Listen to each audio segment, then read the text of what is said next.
그대로 그치셨습니다. 24,000에서 주는 것으로 끝났습니다.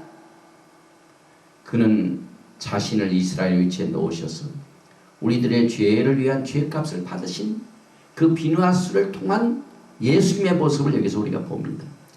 비느하스와 같이 하나님께서는 예수와와 영원한 평화의 언약을 맺으셔서 영원한 제사장으로 삼으셨습니다.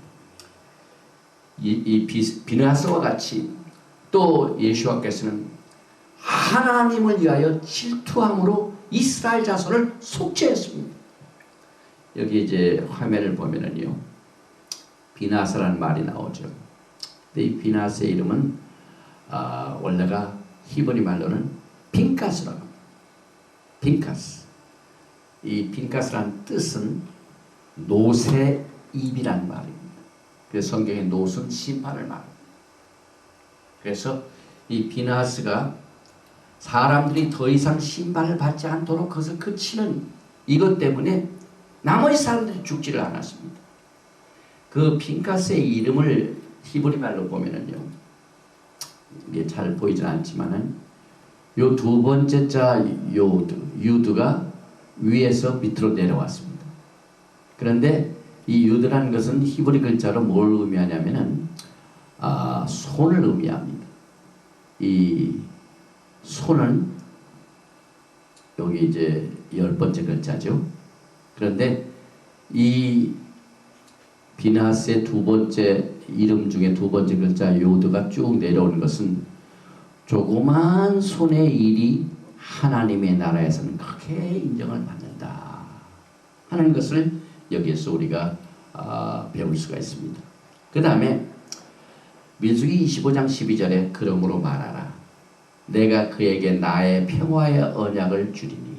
비느하스가 그 행한 일 때문에 하나님께서는 그에게 평화의 언약을 주셨습니다.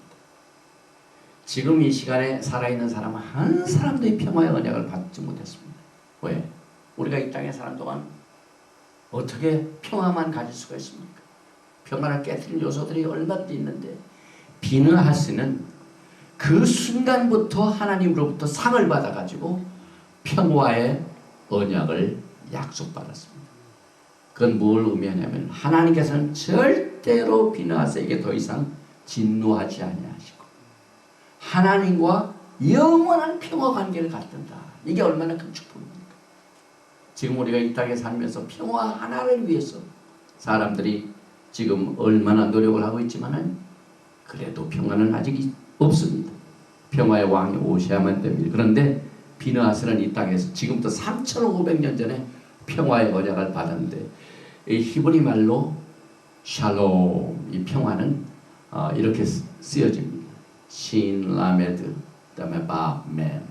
그런데 원래 이 평화라는 뜻은 히브리 말로 이 글자 하나를 통해서 우리가 정확한 의미를 알게 되는데 이 신은 부순다는 것을 말하죠. 라메드는 지도력, 지팡이, 리더십을 말합니다.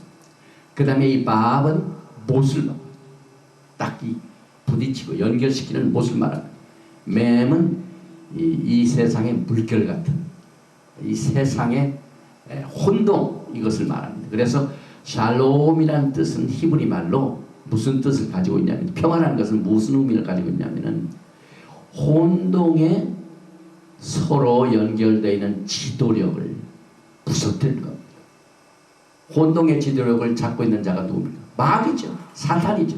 사탄이 가지고 있는 지도력을 깨트려 버리는 것이 평화입니다. 우리 주님이 사탄을 정복하는 날 영원한 평화가 이루어지죠. 그런데 이 민수기 25장에 나오는 평화의 언약이라는 단어만에서만 이 세 번째 글자인 바 이것이 깨트려져 있습니다. 샬롬 이 세 번째 글자가 이렇게 붙어있지 않고 이렇게 깨트려져 있습니다. 그 이유는 여기 이제 밥이라는 글자는 못이란 말이죠. 근데 이 못이 중간에 안 보이고 깨져 있는 상태.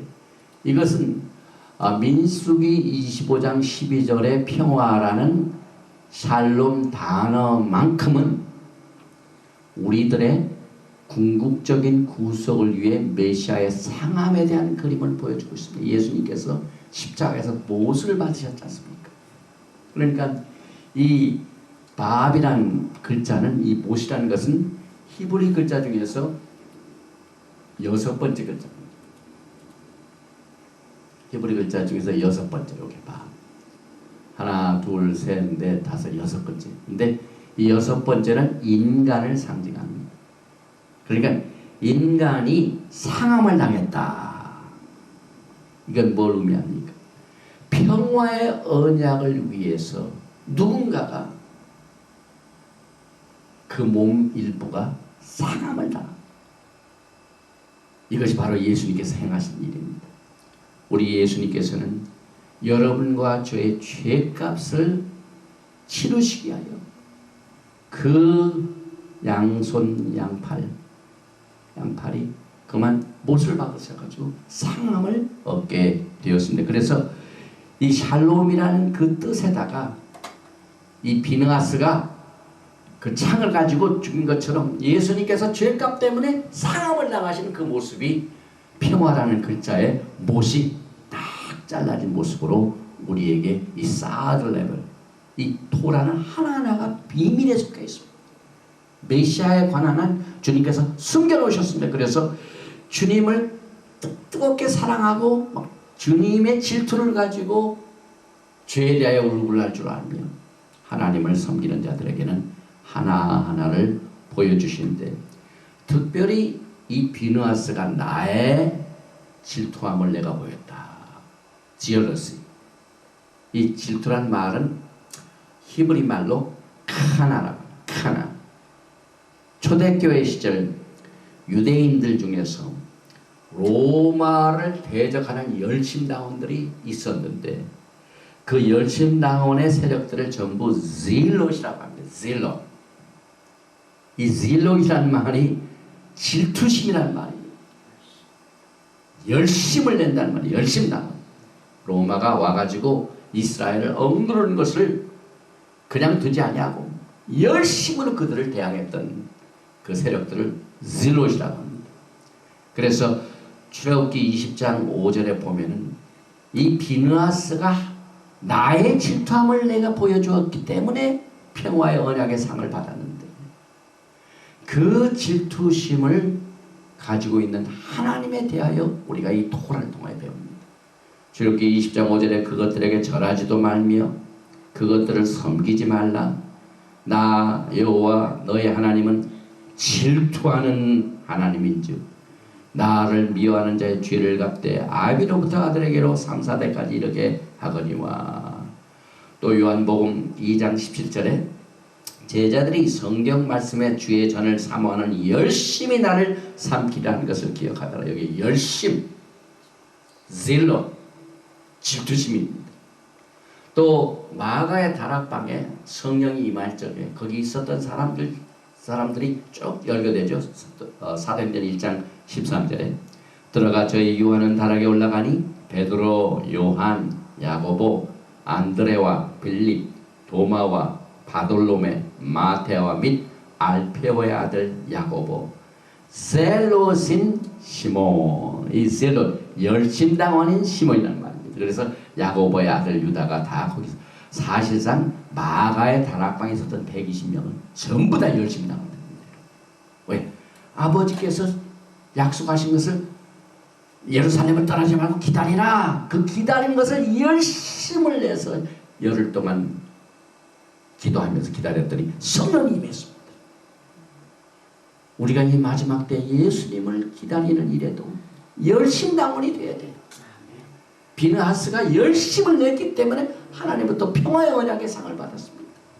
예수님도 열심을 가지고 이 구속을 이루셨습니다. 이 토라를 보면은요, 얼마나 우리가 예수님에 대하여 배우는지 모릅니다. 마가복음 3장 18절에는 우리가 히브리 뿌리를 강조하는 그 이유가 무엇 때문에 그렇게 해야 되는가 하는 이유를 설명해 주는 한 모본이 됩니다. 여기 보니까요, 마가복음 3장 18절에 또 안드레와 빌립과 바돌로메와 마테와 도마와 알페오의 아들 야고보와 및 다데오와 가나안